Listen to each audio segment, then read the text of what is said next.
So meron tayong pasyente mga kaibigan. Kararating lang. Galing Apari, Cagayan. No, tignan mo. Papasalamat ako no kasi syempre Santa Teresita ako, mga 1 oras ang travel papuntang Apari, Cagayan, and dami pang repair shops doon mga kaibigan, pero dito niya dinala.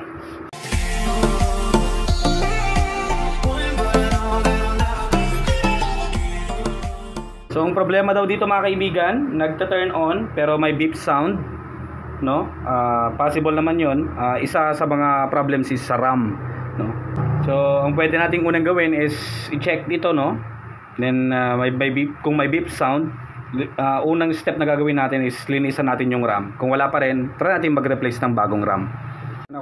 Pasensya na kung masyado pang makalat. Turn on natin.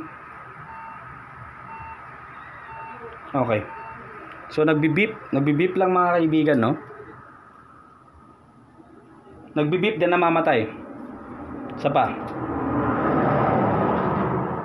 Turn on. Ayaw na. Pumalag pa. Uy, grabe. Grabe. Doggy na, friend.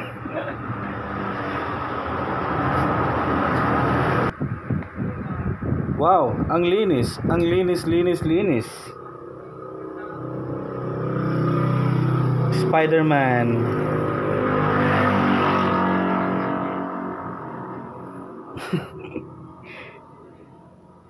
Friend, adagayon tilaw-law at yung sapot. Pagkabukas natin, nakita natin na may bahay si Spider-Man.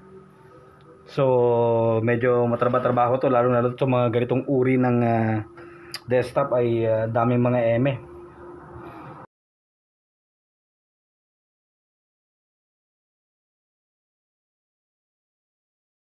This time, tanggalin natin yung RAM mga kaibigan. Meron siyang 2 RAM.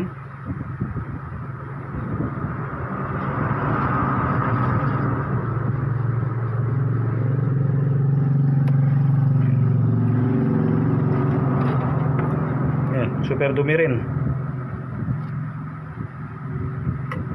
Isa pa. Yan.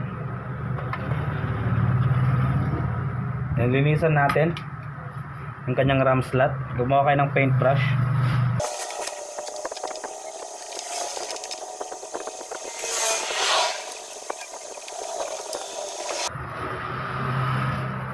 Talagang marami ng alikabok mga kaibigan.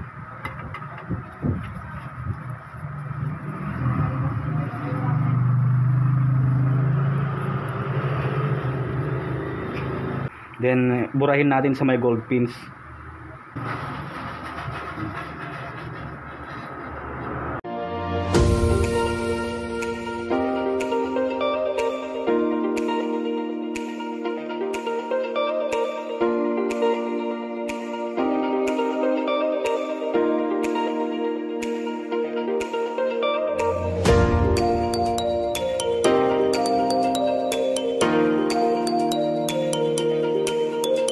Nakasalpak na yan mga kaibigan. Nakasalpak na. Linis na lang, first step. Dito tayo.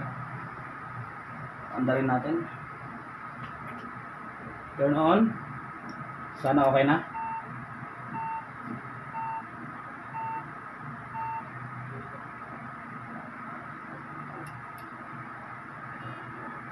Ayaw pa rin.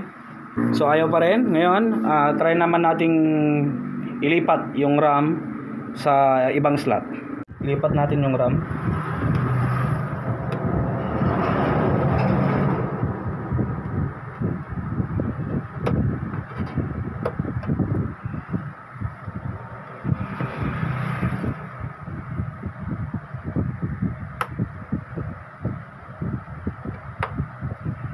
Subukan lang muna natin isang RAM mga kaibigan.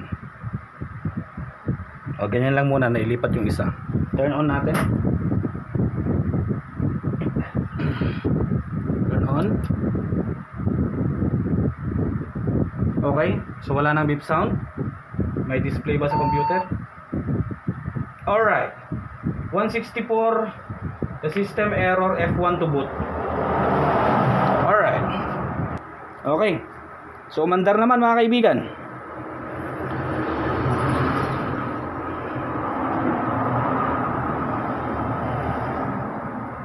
Nagulat ako dun, parang may amoy sunog.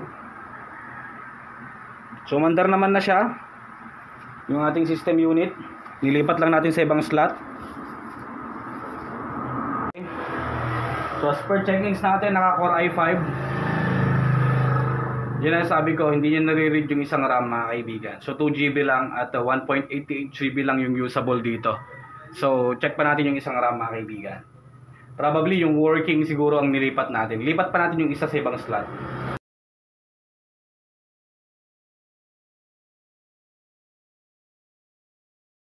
So nailipat natin and okay na mga kaibigan. Ni-restart ko lang. So yun naman ang main problem niya kanina, no? No display at may beep sound. Later we found out mga kaibigan ng problema niya is sa RAM. So nakilinis lang naman, kinaya pa niya, no? Alright. So hanggang dito lang muna. Maraming salamat sa inyong panonood at huwag niyo pong kakalimutan mag-subscribe. Thank you so much for watching.